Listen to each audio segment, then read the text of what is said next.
Hey YouTube, I'm back again with another deck profile. This time it's a Qwilford deck profile for after the 2015 ban list. So let's get into it. This deck I am currently proxying 3 cards. I'm proxying a Disc, a Monolith, and a Stealth. So I'm running 2 Scout because obviously you can't run more than 2 Scout now. Because Konami decided to be a dick, even though I feel like Scout did not need to get hit. Because I feel like hitting Sacrifice was enough. But Sacrifice did deserve to get hit. I play 3 Helix. Some people play 2, but I think it's key to play 3 because you have one less search ability now. Since Scouts hit, you can have less search power, and it's better to have more monsters. And not to mention, Satellanites or Seraph Satellanites are really big right now. And they play a lot of back row, so you should have these to pop back row. And even Shaddolls are starting to play a bit more back row. Like, not much, but they're starting to see some decks like Seraph Shaddolls are starting to play back row, so. 3 Helix. 3 Carriers, because popping monsters is good. And it's an extra monster, like I said. 2 Stealth, because the Night Beam effect it has a Night Beam effect and a Compulse effect, which is built into one, which is very good. And then I'm running 2 Disc. Disc's not as good right now. What I might do is I might change it up to 3 Stealth, 1 Disc. That's what I might do. And then 2 Veilers, because Veiler is amazing right now. Like, when they normal, Veiler is amazing, because, like, against Necros, whenever they go to do whenever they go to normal a Manju or a Senju, then you can just Veiler it. And the same thing with Satellanites, because you can Veiler on the Deneb, Altier. There's lots of things you can Veiler right now, so Veiler's just amazing.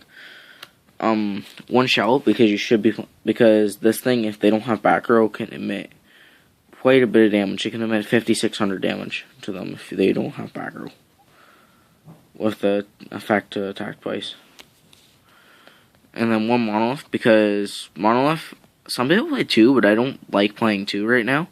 Even though I do get that you are going to be tributing more now, so it would be more prevalent to play 2, I still only like it as a 1-off.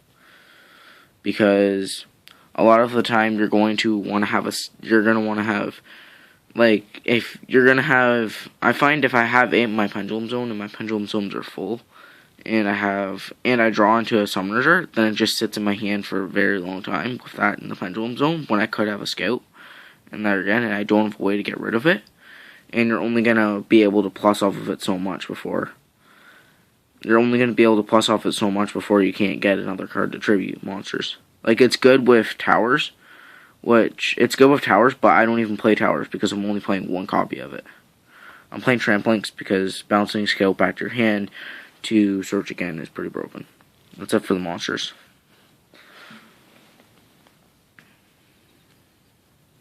Onto the spells. I'm playing the obvious 3 Summoner's Art because you absolutely need to be playing this. If you don't, then you are a scrub.